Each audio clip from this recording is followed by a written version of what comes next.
Hello, good evening, and welcome to today's session, which is a presentation by Professor Gautam Ahuja on for the Cornell Senior Executive Leadership Program, covering leading with a strategic mindset. My name is Mike Pino, and I have the distinct honor to introduce Professor Gautam Ahuja, who is the Ellen Nora and George Landau Professor of Management at the Samuel Curtis Johnson Graduate School of Management at Cornell University.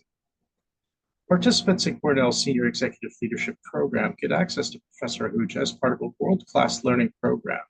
This 10-month program begins soon on Monday, September 2nd, with an orientation and a kickoff lecture and a discussion on managing complexity. The program is highly personalized and covers 7 modules over 10 months, with 2 significant week-long sessions in Dubai and on Cornell's Tech campus in New York City. The program is designed for the seasoned executive who recognize that what is next for him or her requires an unparalleled experience of learning from exceptional professors and a program focused on discussion, hands-on simulations, access to Cornell's library of materials, and powerful interactions among a tight-knit cohort of executives on topics like value creation, artificial intelligence, tools, applications, and innovating for sustainability. Perhaps Professor Ahuja needs no introduction, but I have the opportunity to share some of the incredible accomplishments he has had over the groundbreaking career in strategy and management. I'll try to restrict myself to his impact in just 2 areas, as an advisor and as a teacher, and as a thought leader. As an advisor and a teacher, Professor Ahuja is globally recognized. He's sought after by boards and CEOs alike for his insights. He's been recognized for his impact both externally in Bloomberg Business Week and by graduating students with Cornell Tech's Best Professor Award and Johnson Business School's Apple Award. As a thought leader, his research's impact is immense. He has received over 30,000 citations from scholars worldwide. He's a fellow of the Strategic Management Society and of the Academy of Management, and has been recognized with Lifetime Achievement Awards from well-respected institutions. I imagine you're looking forward as much as I am to some of his thoughts on leading with strategic mindset. So I'd like to invite him to begin when he is ready. Professor Ahuja? Thank you, Mike.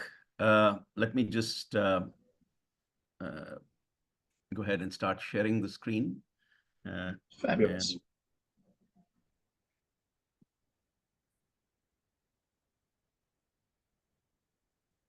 And let me just go to make sure that it's, yeah. So is my screen visible? Excellent. Okay. Well, folks, welcome to this introductory session on leading with a strategic mindset. And as Mike so very kindly introduced me, you have some sense of who I am. And so I'm going to focus mainly on the issue of what is a strategic mindset and why do leaders need a strategic mindset? What are the benefits of a strategic mindset?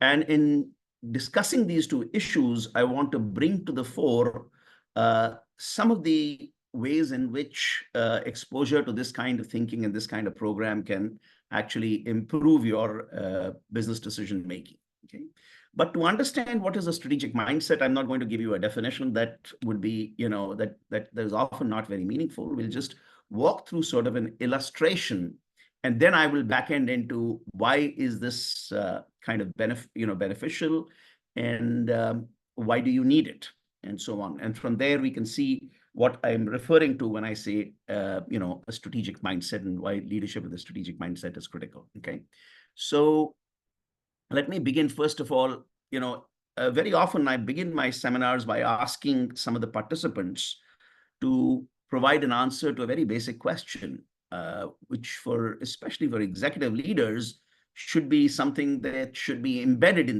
their mind. And I get a wide variety of answers, but the typical answer within that, or the typical components of that answer, looks something like this. Well, what is your strategy? Well, we make and sell products X, Y, Z. We focus on quality and cost, and we sell internationally. We excel in customer service and are a very good employer, or like to develop our employees.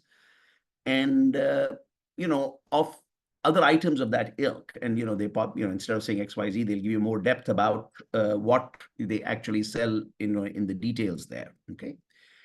Now, my next question usually is a very simple one. I usually go ask more than one person. So I have a few more, descriptions, amazingly, most of the times the descriptions follow that structure that I just provided for you, okay? And that is when I ask this next question: why do you have a strategy? And the logic here is that if you give me, here are A, B, C, D, E, F, G, 6 or 7 benefits of having a strategy, and I put those down here. Here are the 6 or 8 benefits. Then I go back to their description and I say, well, show me where is benefits, C, where is benefit D, where is benefit E. And at that point in time, you sort of start seeing that the way we talk about strategy in terms of what benefits we derive and what we actually are, using as our top of mind equivalent of our strategy don't actually match up. So just to see this a little further, these are some of the typical answers you will get. Why do you have a strategy? Well, a strategy provides focus to the organization. It allows us to align and coordinate employee efforts. It's a specification of priorities. It is what we do and what we do not do, right? It's what we do first, what we do later. It helps with resource allocation guidance across businesses and activities within the company. And it also provides metrics and goalposts to measure progress, okay? And these are what I call internal benefits. In an actual seminar, I don't actually make a distinction between the two. I just put them all down in 2 columns and then ask them.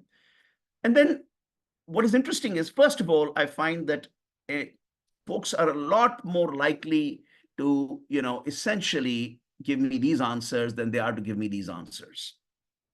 Maybe 1 or 2 of these answers show up. Usually my modal thing is not more than 1 or 2 of these answers show up. Yet, if you think about it, a strategy is not just great internal benefits for the organization. It also has great external benefits for the organization. External benefits mean that it positions your company against your competitors, so allows your customers to pick the right kinds of customers to pick your company. It helps you to communicate your identity to all your stakeholders, which include customers, potential employees, society.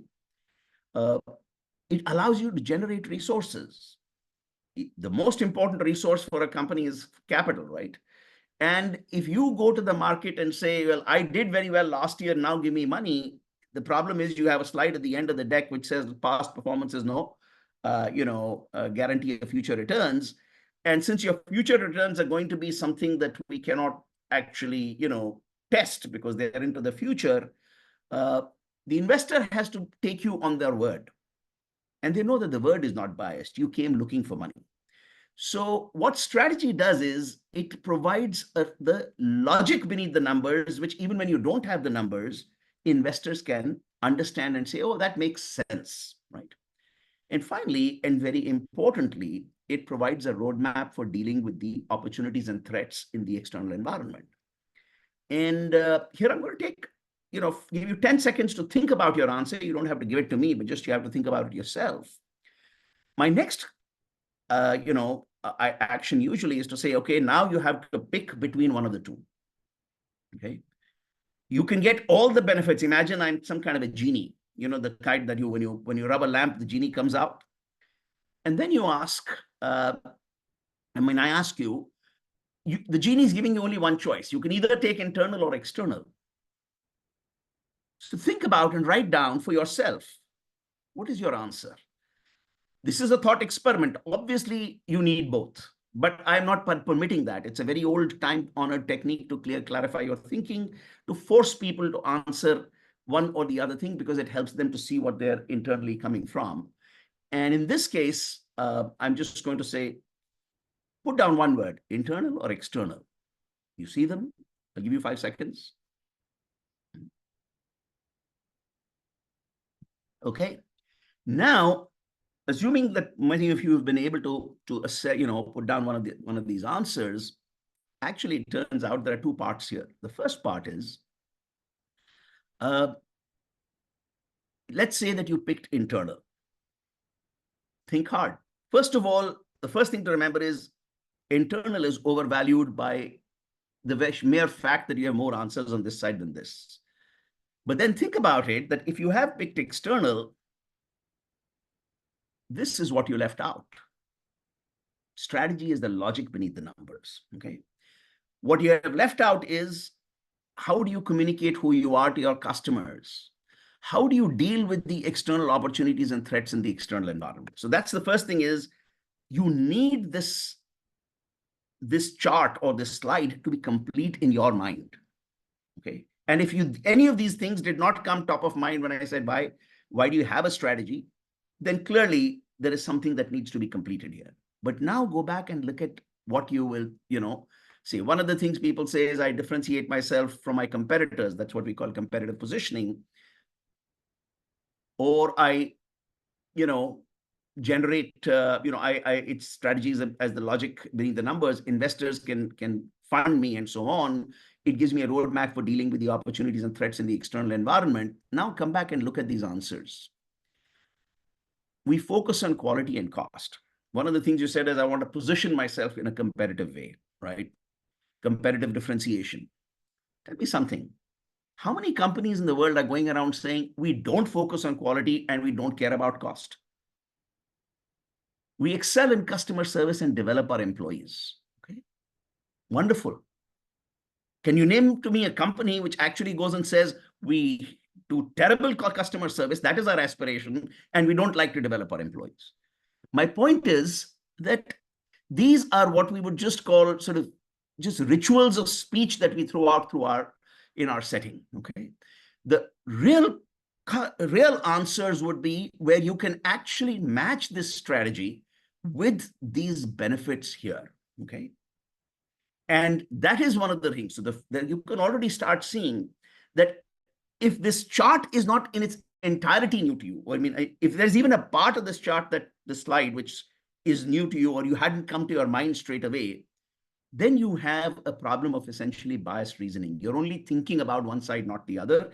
If you picked internal, that was even more clearly emphasized, because notice, without these benefits, even though these are less commonly stated, this is meaningless. If you don't have, the resources to set up the company, what is the internal benefit going to do for you? If you don't have a roadmap for dealing with the opportunities and threats in the external environment, remember, the first opportunity is, who is my customer? What are they looking for? If you don't have a good sense of that, then how will providing focus and alignment to your employees help, right? So if you missed some part of this chart, if you focused on the left more than on the right, those are telling me that you have a need to have a way to correct these biases. The second thing that it's telling us is that if you have this description, clearly this description is not capturing the benefits you get from this chart, right? We just talked about it. Pick one benefit, it doesn't. Think of another one.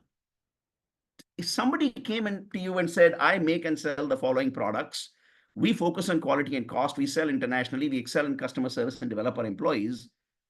Remember, before you pull out your money as an investor, you are looking at a variety of options. You don't just go give money to the first one. So unless there is something in this answer that is remarkable, that catches my attention as an investor, that makes sense to me as an investor, that says to me, you know what you're doing because you have articulated a strategy that is truly differentiated, not just superficially differentiated, and that you have a good understanding of what that strategy entails, that's when I am going to say, okay, you know what? I want to look at this further. If you feel uncomfortable making an investment with just these 4 sentences there, that's how the investor feels when you present these sentences to the investors, okay? So what that draws attention to is, in a sense, the following, which is that basically, what is a benefit of a strategic mindset? See, a strategic mindset brings power to the concept of strategy. Every organization has a strategy. Without a strategy, you do not exist. Now, you may not even have thought of it as a strategy yourself, but strategy is a set of commitments. If you made the commitments, you have a strategy. I'm not saying it's a good strategy. It may be a terrible one, but you'll have one, okay? With a strategic mindset, we focus on distinguishing between good and bad strategies ex ante, before you commit the resources, before you go into the market. And we want to make sure that the benefits you're seeking to get from a strategy and from your overall business enterprise, those benefits are actually realized in some fashion. Okay. And that is the core idea, because what we try to develop through the concept of a strategic mindset is, how do you first of all, what is my strategy? We force you to articulate it. So that's the key part, is it forces you to articulate a detailed strategy. Mhm.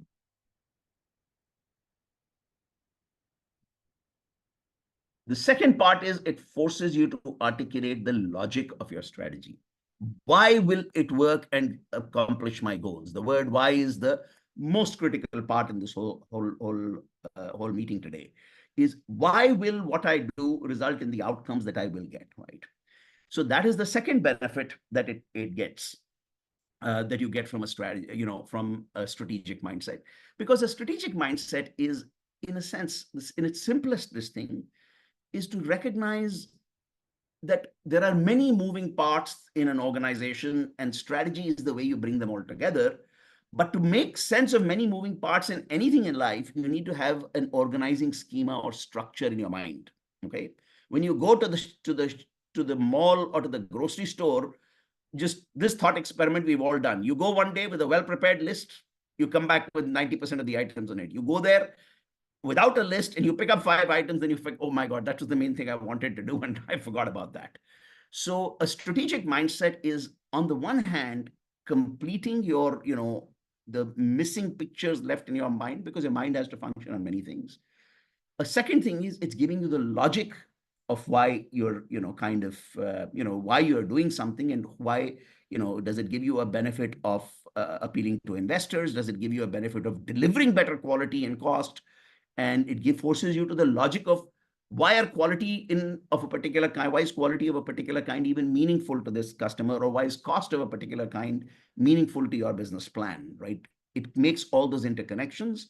And it also allows us to evaluate. The very important thing it allows us to do is, it allows us to evaluate ex ante. Ex ante simply means, before you actually do it, you work through the logic. Ex means, basically ante means before, as opposed to ex post, which is, well, after the fact, you find out, oh, I had a terrible strategy. Now, that's kind of difficult to do anything about at that time. Okay. So that brings me to a very simple illustration. Given that I'm very tight on time, I will just wrap this up in about 3 or 4 minutes. Take a modern success story like Tesla. Every day, everywhere in the world, you will be having something said about Tesla. Now, it's an amazing success story, many components to it.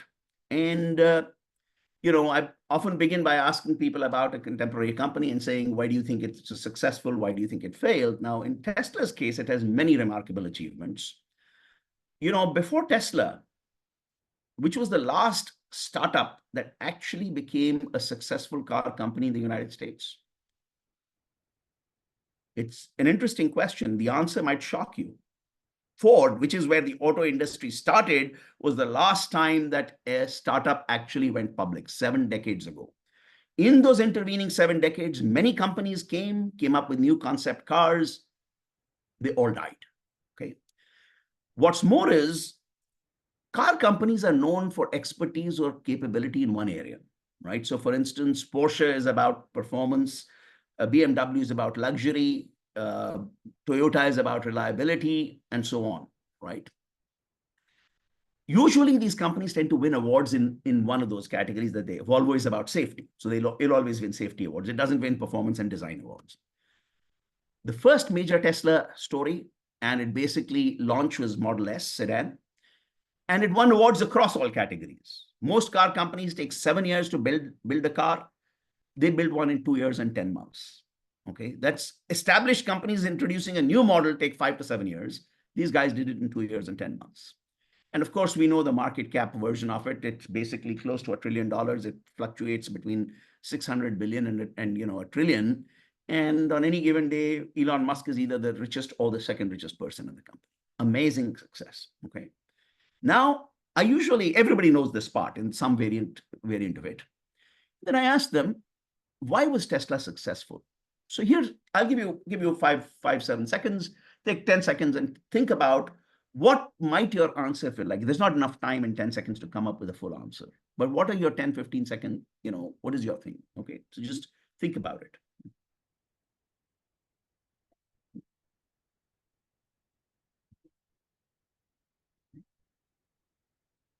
So hopefully you put down some things. Now let me go to what I did last time. What are the typical answers I get? It was a very cool car. It has great design. It's an electric vehicle. Gas prices are high. So things like that are happening, right?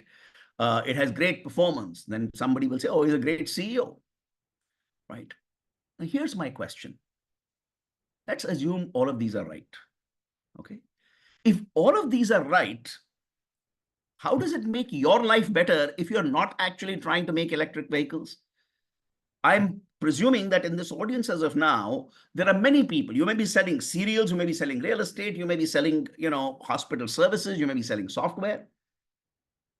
How does this answer help you? Make a cool car. So how do I use it in my software business? Make a cool software. How helpful is that? Okay. It should have great design. It should be an electric vehicle. Hello. What can I do? I mean, how do I match my electric vehicle, answer to something I can take into the real estate business and say, well, I should be selling electric vehicles? It doesn't make sense. So the first problem with these answers is that they are very specific to the context. They are not generalizable.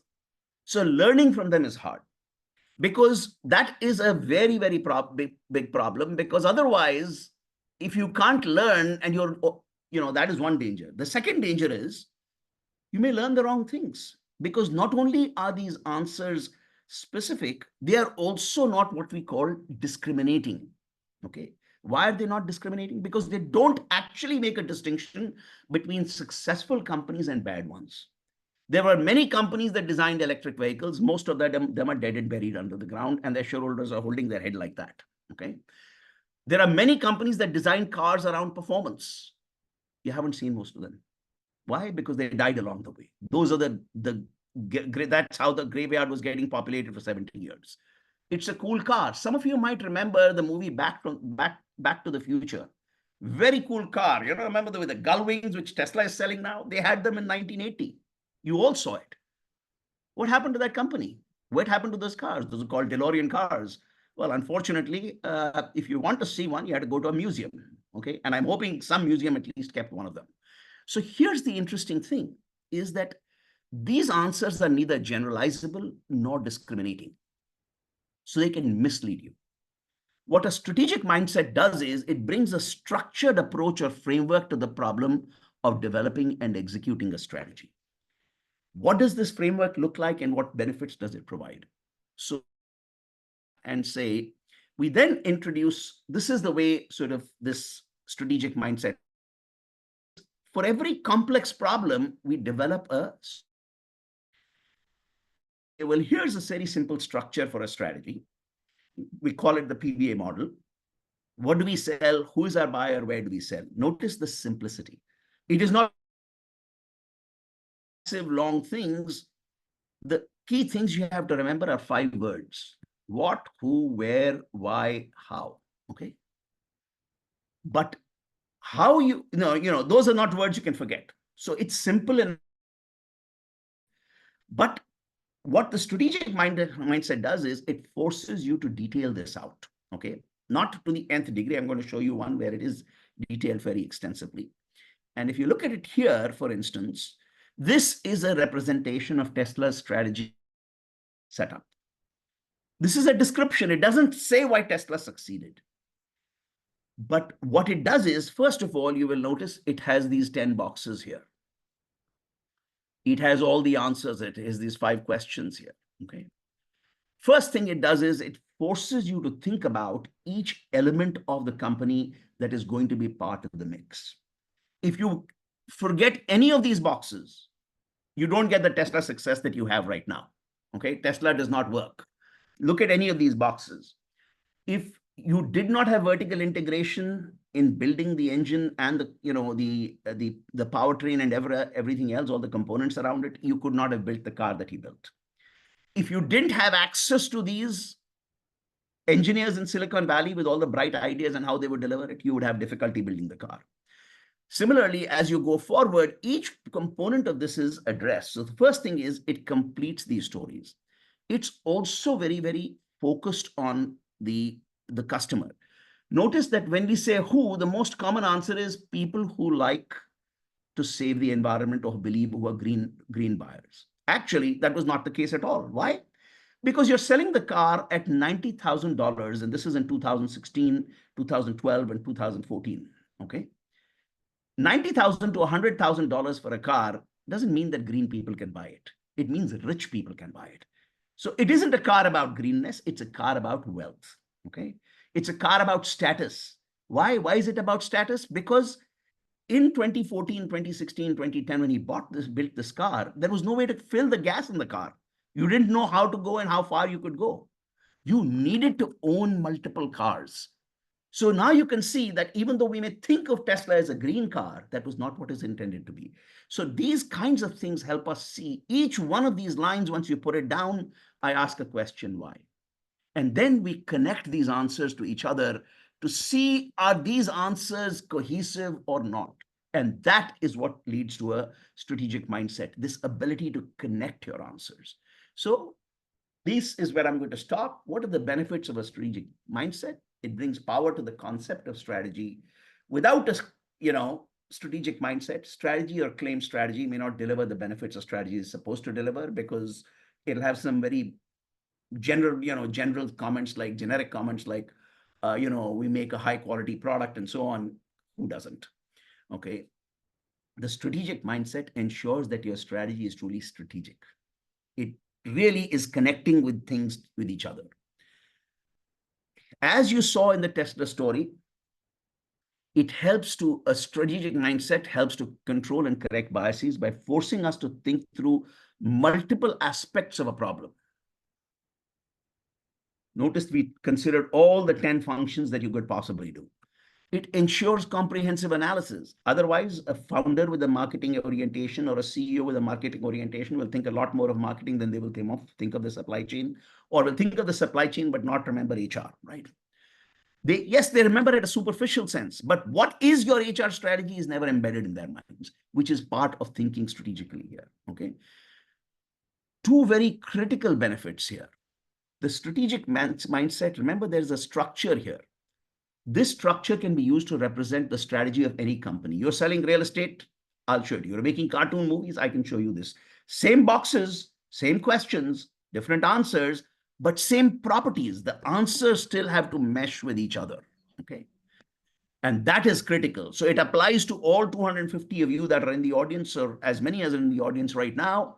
You can take this and apply it, because at this level, this answer level, the answer is not applicable. But at the framework level, this entire thing, these questions, that is how these headings, these are the things that are meaningful and match for you, okay?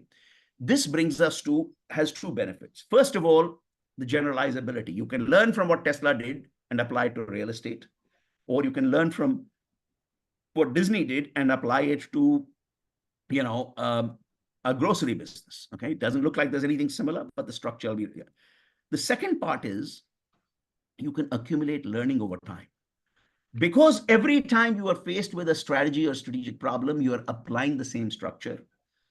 When you switch jobs, that old structure remains relevant, even though the answers may no longer be relevant. When you put in the new answers, however, the relationship of this consistency between these choices, etc., that is becoming better and better as you go on. So you build on your own learning in the past. And if you're part of a team and you give answers, this gives you a way to put everybody's answers together. So it is a learning device of its own, which is a career-long enhancement, so to speak, and is a great way for aggregating insights across people, because when people give you good ideas, then you have places to put those ideas in. And these are the critical places. Interestingly, structure of this kind, or this kind of strategic mindset, also fosters creativity. And which is inside these boxes, by forcing you to put an answer, you think of things you have never thought before. Most people tell you, think outside the box. I'll say, that's good, do that. But right now, give me an answer which goes into this box and only into this box. Tell me how you are going to finance. Why are you going to use debt rather than equity? Why are you using equity rather than debt? If it's debt, is it 5 years? Is it 10 years? What kind of, instrument you're going to use? I go deep here. It forces you to say, oh, if I use short-term debt, but my review cycle is long-term, we're in trouble. Okay. So this is basically the story. And then we, of course, as every technique has its own, limitations and, how it's used best, we share some, practice options there. So I'll stop here and I'm open to your questions. So thank you so much, Professor. We are actually at time. So what I'm going to do is ask everyone who's asked questions. I've answered some of them as they've been coming in. Please feel free to contact your program manager and we'll reach out to Professor Ahuja to get responses to you. And if you ask your professor, if you ask any additional questions or you want to hear anything more, the details about the link and the recording will also be available from your program managers as well. Thank you so much, Professor Ahuja. This has been extremely insightful and very helpful to understand how to think about strategy as a way to actually approach what you're going to do today, what you're going to do tomorrow, and why you're doing it, how to help people link together and be more successful. Most appreciated. Have a lovely day ahead and have a lovely day, everyone who's been in. Thank you. Thank you.